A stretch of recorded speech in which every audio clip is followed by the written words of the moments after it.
Very good evening to our lecturer, Dr. Wong Chau-Boon. And today we are going to present about our group project, which is about vibration isolation. But firstly, let me introduce about our members, our group members.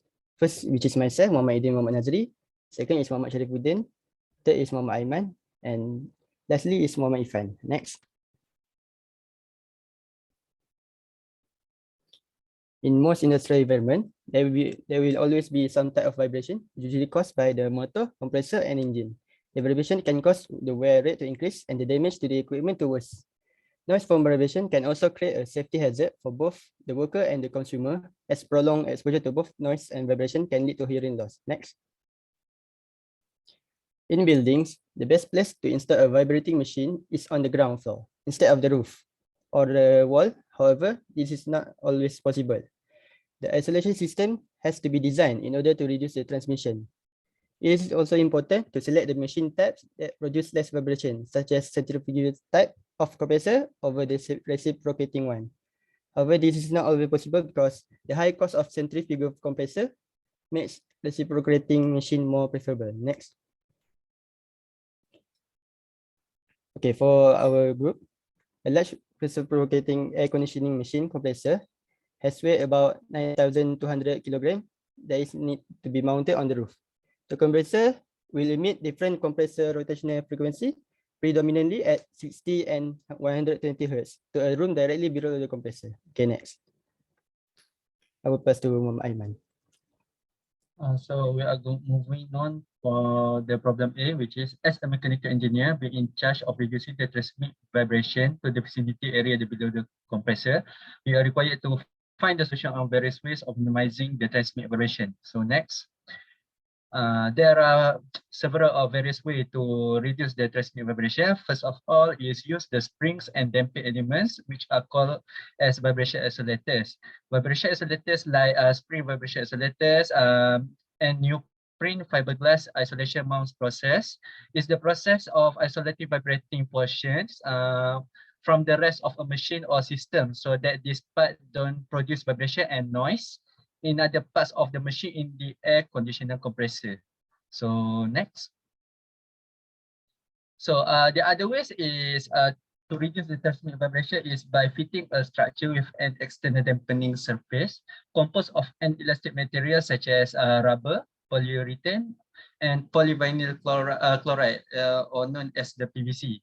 So this type of material effectively means of reducing the machine vibration as it absorbs energy before releasing it into the environment as heat that helps really isolate the vibration. So the last one is to reduce the transmit vibration by adding the initial blocks to the machine. Initial block is a concrete block which serves as a base for mechanical equipment such as air compressor or pumps. The block is mounted on a resilient support to reduce the transmission of vibration to the building structure. So you can see the example of the initial block, or known as initial base frame, that usually used for the air conditioning compressor. So that's all for problem A. So next, I pass to next problem. Okay, for problem B, we require to draw 3 different ways of isolating the vibration oscillator. Okay, next. First, we use a seismic mesh, which is used in most buildings that have problem with vibration from the earthquake. The second one is we put the rubber isolator at the bottom of the machine, which is to reduce the transmission of vibration from the machine to the floor. And third is we put the inertia block and then the spring on top of the inertia block. This is also to further reduce the vibration from being transferred from the machine to the non-rigid foundation floor. Okay, next I will pass to the next person. All right. So next is problem C, or the third question. So based on the problem statement, it is stated that using a spring isolators and consider only the vertical motion, describe the equation of motion of a single degree of freedom. So this is a mesh spring system, and the assumption that we make is number one, to neglect the effect of gravity, and number two, assume no other damping involved. So next is about the equation of motion.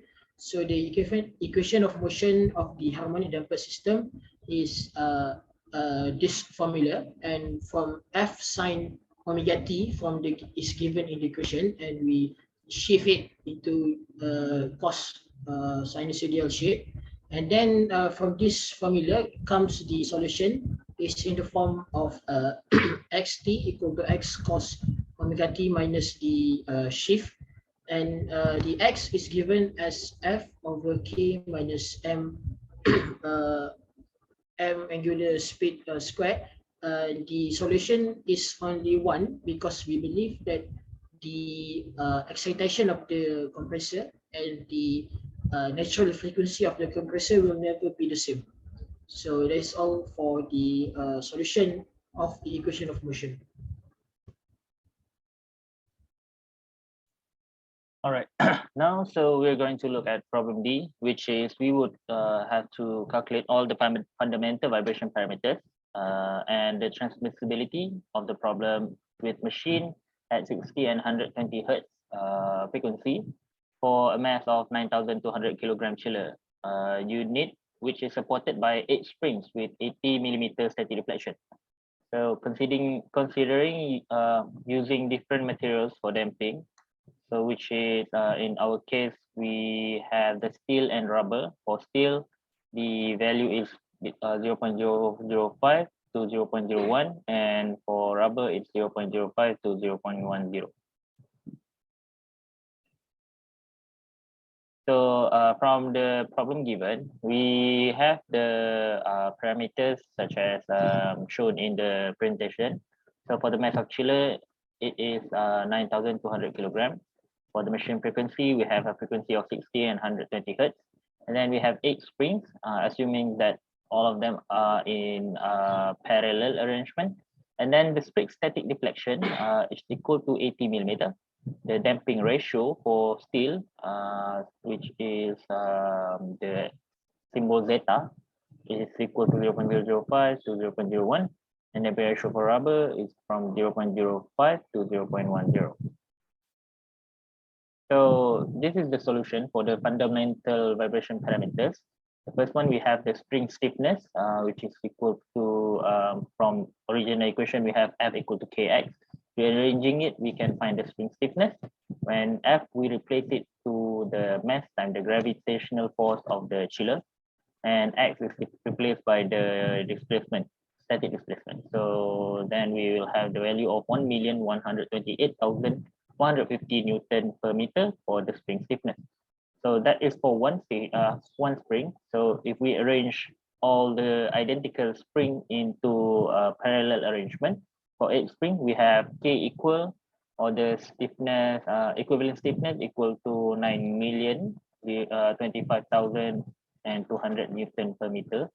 And then we can also find the system natural frequency, which is omega n equal to square root K over M.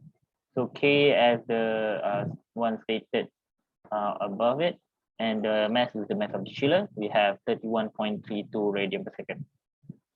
So the next one is we would like to find the transmissibility of the vibrating chiller unit.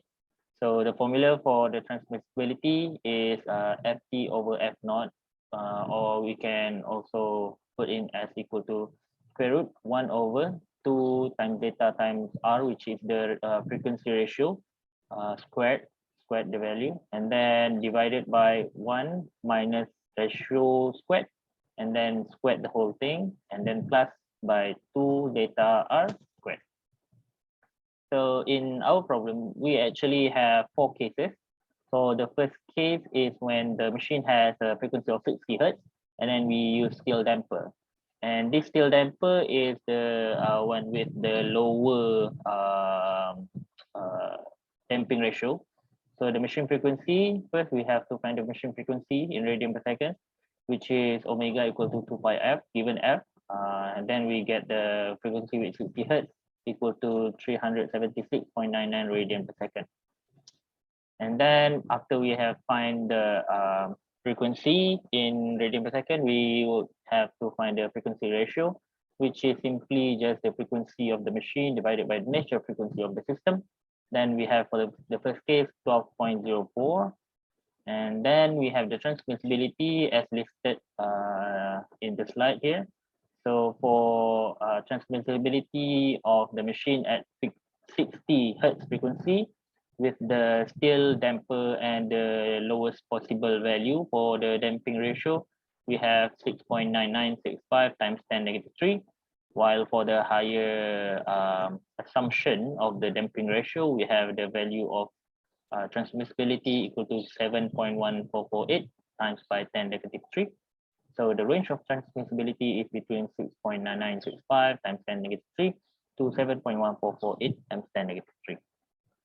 So for the second case, we have the 60 Hertz machine frequency with rubber damper, and then the transmissibility we can get as the following. So we can see that here we have the lower value to be 0.01087 and then the higher value 0.01811. So comparing these two cases for 60 Hertz frequency of the machine, we would have a lower value for the transmissibility if we use the steel. And next for the case 3, we change the frequency of the machine to 120 Hertz. So same as before, first we would like to have to find the new frequency of the machine in radian per second, because we changed the frequency of the machine, right? So from 60 to 120. So now we have 753.98 radian per second. And then we would also have to find the new frequency ratio. And then next is the transmissibility. So first one is the steel with low and high value of 1.7784 times 10 negative 3, and then 1.9189 times 10 negative 3 respectively. And then for case 4, we change the steel damper to a rubber damper, and then we have the lower value 4.5066 times 10 negative 3, and then the higher value of transmissibility equal to 8.5009 times 10 negative 3. So if we look at this value, these two values, we can see that still the steel damper is a lower transmissibility transferred from the machine to the floor. So from this reference, we can say that steel damper is a better choice if we compare it to the rubber damper. Next, I will pass the possible solution to Irfan. Right. So apart from the analysis that have been done, the ways to isolate vibration can also be analyzed by dividing it into 3, which is the source, the path, and the receiver. So this is about the possible solution at the 3 areas. So number 1 is about the source. So what can we do is to change the placement of the machine to towards different area. In this case, the compressor can maybe be put not on top of the roof, maybe on top of the ground floor.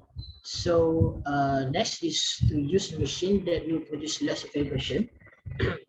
Number 3 is to ensure that the machine is always in well-maintained condition. And lastly, to reduce the pace at which the machine is operated. So next about possible solution to vibration isolation in the path. So number 1, we can either utilize an initial block, and number 2, whatever damping or spring that we use, we need to make sure that the natural frequency and the excitation frequency of the machine will never be the same. And lastly, for the receiver, it is to construct a stiffener or a support beam at the room.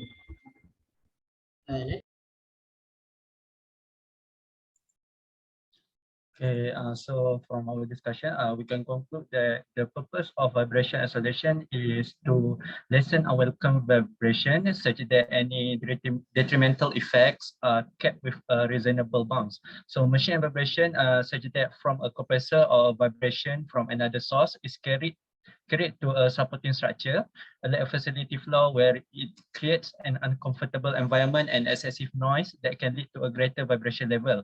When this happens, vibration isolation will safeguard the machinery by reducing the amplitude and frequency of vibrating waves, utilizing the dampers, springs, inertia blocks, and other vibration isolation techniques. The amount of energy delivered to the equipment is decreased as a result. So hence, engineers must also design a safe setting where no one can get hurt, as well as a welcoming environment for the general public. So that's all from us. Next, thank you.